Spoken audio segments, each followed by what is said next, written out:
सत्यनारायण व्रत कथा प्रथम अध्याय।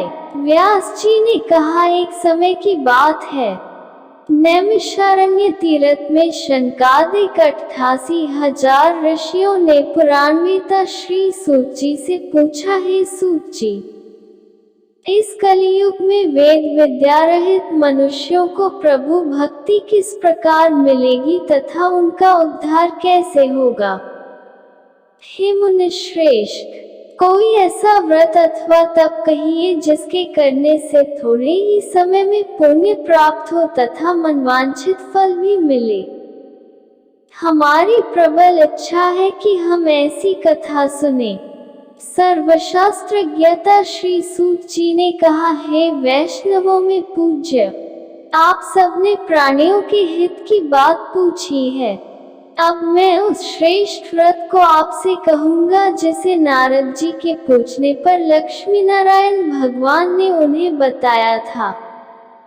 कथा इस प्रकार है, आप सब सुने। एक समय देवर्षि नारद जी दूसरों के हित की इच्छा से सभी लोकों में घूमते हुए मृत्युलोक में आ पहुँचे। यहाँ अनेक योनियों में जन्मे प्रायः सभी मनुष्यों को अपने कर्मों के अनुसार कई दुखों से पीड़ित देखकर उन्होंने विचार किया कि किस यत्न के करने से प्राणियों के दुखों का नाश होगा।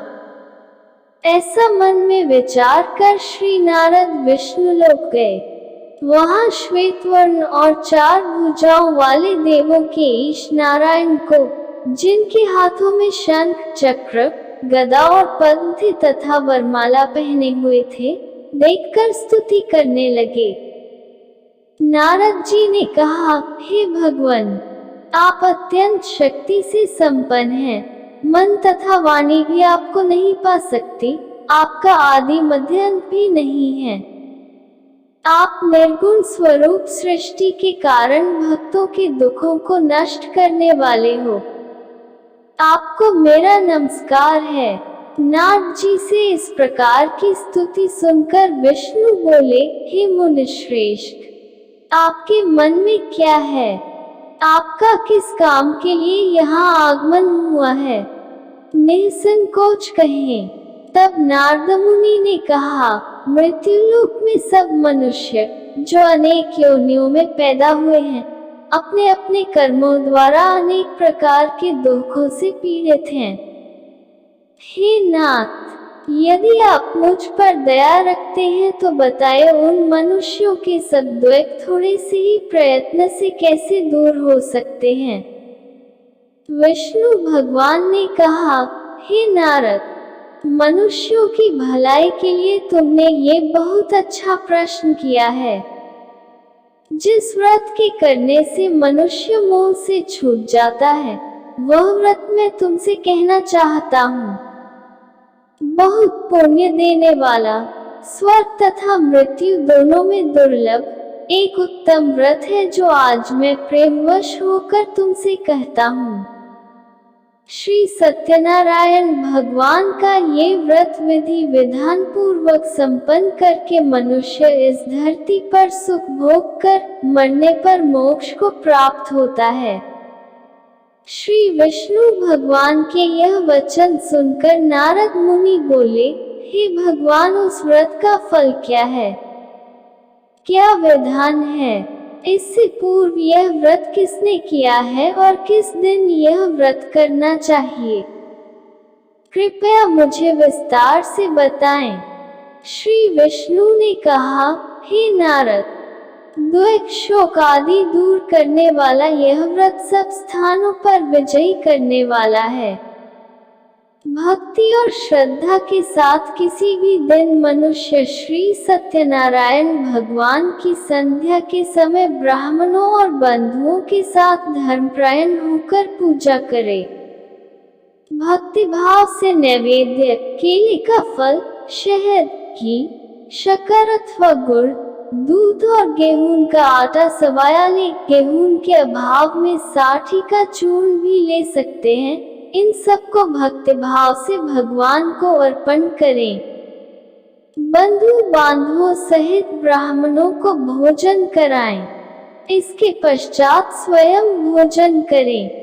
रात्रि में नृत्य गीत आदि का आयोजन कर श्री सत्यनारायण भगवान का स्मरण करता हुआ समय व्यतीत करें। कलिकाल में मृत्युलोक में यही एक लघु उपाय है जिससे अल्प समय और अल्प धन में महान पुण्य प्राप्त हो सकता है। द्वितीय अध्याय। सूत जी ने कहा, हे ऋषियों, जिन्होंने पहले समय में इस व्रत को किया है उनका इतिहास कहता हूँ, आप सब ध्यान से सुने। सुंदर काशीपुरी नगरी में एक अत्यंत निर्धन ब्राह्मण रहता था। वो ब्राह्मण भूख और प्यास से बेचैन होकर पृथ्वी पर घूमता रहता था। ब्राह्मणों से प्रेम करने वाले श्री विष्णु भगवान ने ब्राह्मण को देखकर एक दिन बूढ़े ब्राह्मण का रूप धारण कर निर्धन ब्राह्मण के पास जाकर आदर के साथ पूछा, हे विप्र, तुम नित्य ही दुखी होकर पृथ्वी पर क्यों घूमते हो? हे श्रेष्ठ ब्राह्मण, ये सब मुझसे कहो, मैं सुनना चाहता हूँ। दरिद्र ब्राह्मण ने कहा, मैं निर्धन ब्राह्मण हूँ, भिक्षा के लिए पृथ्वी पर फिरता हूँ। हे भगवान, यदि आप इससे छुटकारा पाने का कोई उपाय जानते हो तो कृपा कर मुझे बताएं। वृद्ध ब्राह्मण का रूप धारण किए श्री विष्णु भगवान ने कहा, हे ब्राह्मण, श्री सत्यनारायण भगवान मनवांछित फल देने वाले हैं, इसलिए तुम उनका पूजन करो, इससे मनुष्य सब दुखों से मुक्त हो जाता है। दरिद्र ब्राह्मण को व्रत का सारा विधान बताकर बूढ़े ब्राह्मण का रूप धारण करने वाले श्री सत्यनारायण भगवान अंतर्ध्यान हो गए। जिस व्रत को वृद्ध ब्राह्मण ने बताया है मैं उसको अवश्य करूंगा, ये निश्चय कर वो दरिद्र ब्राह्मण घर चला गया। परंतु उस रात्रि उस दरिद्र ब्राह्मण को नींद नहीं आई। अगले दिन वह जल्दी उठा और श्री सत्यनारायण भगवान का व्रत करने का निश्चय कर भिक्षा मांगने के लिए चल दिया। उस दिन उसको भिक्षा में बहुत धन मिला, जिससे उसने पूजा का सामान खरीदा और घर आकर अपने बंधु बांधवों के साथ भगवान श्री सत्यनारायण का व्रत किया। इसके करने से वह दरिद्र ब्राह्मण सब दुखों से छूटकर अनेक प्रकार की संपत्तियों से युक्त हो गया। तभी से वह विप्र हर मास व्रत करने लगा। इसी प्रकार सत्यनारायण भगवान के व्रत को जो शास्त्र विधि के अनुसार करेगा वह सब पापों से छूटकर मोक्ष को प्राप्त होगा। आगे जो मनुष्य पृथ्वी पर श्री सत्यनारायण भगवान का व्रत करेगा वह सब दुखों से छूट जाएगा। इस तरह नारद जी से सत्यनारायण भगवान का कहा हुआ व्रत मैंने तुमसे कहा। हे विप्रो, अब आप और क्या सुनना चाहते हैं, मुझे बताएं। ऋषियों ने कहा, हे मुनीश्वर, संसार में इस विप्र से सुनकर किस किस ने इस व्रत को किया ये हम सब सुनना चाहते हैं। इसके लिए हमारे मन में श्रद्धा है। श्री सूत जी ने कहा, हे मुनियों, जिस जिस प्राणी ने इस व्रत को किया है उन सब की कथा सुनो। एक समय वह ब्राह्मण धन और ऐश्वर्य के अनुसार बंधु बांधवों के साथ अपने घर पर व्रत कर रहा था। उसी समय एक लकड़ी बेचने वाला बूढ़ा व्यक्ति वहां आया। उसने सिर पर रखा लकड़ियों का गट्ठर बाहर रख दिया और विप्र के मकान में चला गया। प्यास से व्याकुल लकड़हारे ने विप्र को व्रत करते देखा। वो प्यास को भूल गया। उसने उस विप्र को नमस्कार किया और पूछा, हे विप्र, आप ये किसका पूजन कर रहे हैं? इस व्रत से आपको क्या फल मिलता है? कृपा करके मुझे बताएं। ब्राह्मण ने कहा, सब मनोकामनाओं को पूरा करने वाला ये श्री सत्यनारायण भगवान का व्रत है। इनकी ही कृपा से मेरे यहाँ धन धान्य आदि की वृद्धि हुई। विप्र से इस व्रत के बारे में जानकर वह लकड़हारा बहुत प्रसन्न हुआ। भगवान का चरणामृत ले और भोजन करने के बाद वह अपने घर को चला गया। अगले दिन लकड़हारे ने अपने मन में संकल्प किया कि आज ग्राम में लकड़ी बेचने से जो धन मिलेगा उसी से भगवान सत्यनारायण का उत्तम व्रत करूंगा। मन में ऐसा विचार कर वह लकड़हारा लकड़ियों का गट्ठर अपने सिर पर रखकर जिस नगर में धनवान लोग रहते थे वहां गया। उस दिन उसे उन लकड़ियों के चौगुने दाम मिले। वह बूढ़ा लकड़हारा अति प्रसन्न होकर पके केले, शक्कर, शहद, घी, दुग्ध, दही और गेहूं का चूर्ण इत्यादि श्री सत्यनारायण भगवान के व्रत की सभी सामग्री लेकर अपने घर आ गया। फिर उसने अपने बंधु बांधवों को बुलाकर विधि विधान के साथ भगवान का पूजन और व्रत किया। उस व्रत के प्रभाव से वह बूढ़ा लकड़हारा धन पुत्र आदि से युक्त हुआ और संसार के समस्त सुख भोग कर वैकुंठ को चला गया। तृतीय अध्याय। श्री सूत जी ने कहा, हे श्रेष्ठ मुनियों, अब एक और कथा कहता हूँ। पूर्व काल में उल्कामुख नाम का एक बुद्धिमान राजा था। वह सत्यवक्ता और जितेंद्रिय था। प्रतिदिन देवस्थानों पर जाता तथा गरीबों को धन देकर उनके कष्ट दूर करता था। उसकी पत्नी सुंदर और सती साध्वी थी। भद्रशिला नदी के तट पर उन दोनों ने श्री सत्यनारायण भगवान का व्रत किया। उस समय वहां साधु नामक एक वैश्य आया। उसके पास व्यापार के लिए बहुत सा धन था। राजा को व्रत करते देख उसने विनय के साथ पूछा, हे राजन, भक्ति युक्त चित्त से यह आप क्या कर रहे हैं? मेरी सुनने की इच्छा है, कृपया आप मुझे भी बताए। महाराज उल्कामुख ने कहा, हे साधु वैश्य, मैं अपने बंधु बांधवों के साथ पुत्रादि की प्राप्ति के लिए महाशक्तिमान सत्यनारायण भगवान का व्रत व पूजन कर रहा हूँ। राजा के वचन सुनकर साधु नामक वैश्य ने आदर से कहा, हे राजन, मुझे भी इसका सब विधान बताए। मैं भी आपके कथानुसार इस व्रत को करूँगा। मेरे यहाँ भी कोई संतान नहीं है। मुझे विश्वास है कि इससे निश्चय ही मेरे यहाँ भी संतान होगी।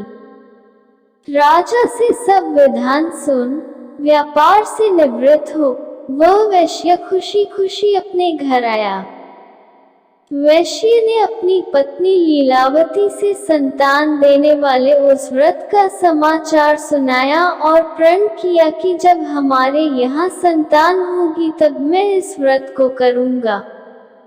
एक दिन उसकी पत्नी लीलावती सांसारिक धर्म में प्रवृत्त होकर गर्भवती हो गई। 10वें महीने में उसने एक सुंदर कन्या को जन्म दिया। कन्या का नाम कलावती रखा गया। इसके बाद लीलावती ने अपने पति को स्मरण दिलाया कि आपने जो भगवान का व्रत करने का संकल्प किया था अब आप उसे पूरा कीजिए। साधु वैश्य ने कहा, हे प्रिय, मैं कन्या के विवाह पर इस व्रत को करूँगा। इस प्रकार अपनी पत्नी को आश्वासन दे वह व्यापार करने चला गया। काफी दिनों पश्चात वह लौटा तो उसने नगर में सखियों के साथ अपनी पुत्री को खेलते देखा। वैश्य ने तत्काल एक दूत को बुलाकर कहा कि उसकी पुत्री के लिए कोई सुयोग्य वर की तलाश करो। साधु नामक वैश्य की आज्ञा पाकर दूत कंचनजंगा पहुंचा और उनकी लड़की के लिए एक सुयोग्य वनिक पुत्र ले आया।